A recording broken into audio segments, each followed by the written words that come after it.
Depuis le 2 septembre dernier, Ziguinchor accueille le camp national de formation de cœurs vaillants et âmes vaillantes du Sénégal. Un rendez-vous qui réunit plus de 80 enfants venus de différents diocèses du pays autour d'un même objectif, les impliquer davantage dans la protection de l'environnement et la défense de leurs droits. Il fallait réunir les enfants au niveau national pour organiser un camp.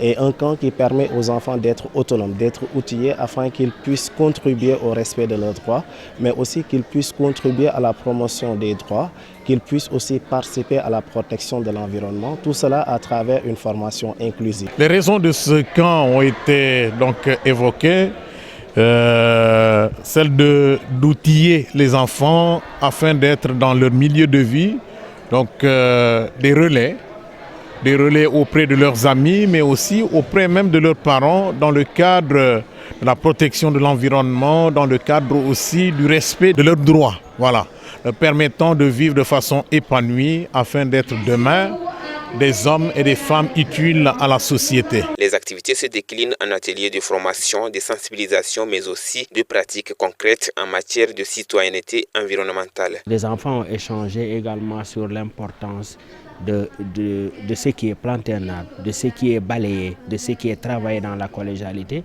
Et ils ont montré qu'à travers des objets jetés, qu'on peut faire des objets d'art, mais également qu'on peut faire des objets utiles. Depuis le 2, nous sommes à Ziguinchor pour un camp qui a réuni plus de 80 enfants qui sont issus des 7 diocèses, de Saint-Louis en passant par Thiès, Dakar, Kaolack, Ziguinchor, Kolda et Tamba. Tous ces enfants sont représentés et depuis le 2, nous avons eu à mener des activités que je vais déjà partager avec vous, comme des activités de sensibilisation sur la citoyenneté avec la gendarmerie nationale, mais aussi des activités de sensibilisation sur la sécurité routière, toujours avec la gendarmerie nationale, mais aussi sur la sécurité dans le numérique. Au-delà de l'apprentissage, les organisateurs entendent aussi passer un message fort aux familles dans un contexte marqué par la multiplication des violences juvéniles à Ziguinchor. On veut que tous les parents soient les premiers défenseurs des droits de l'enfant, les premiers à promouvoir les droits de l'enfant, les premiers à respecter les droits de l'enfant. Parce que les enfants ont identifié leurs droits,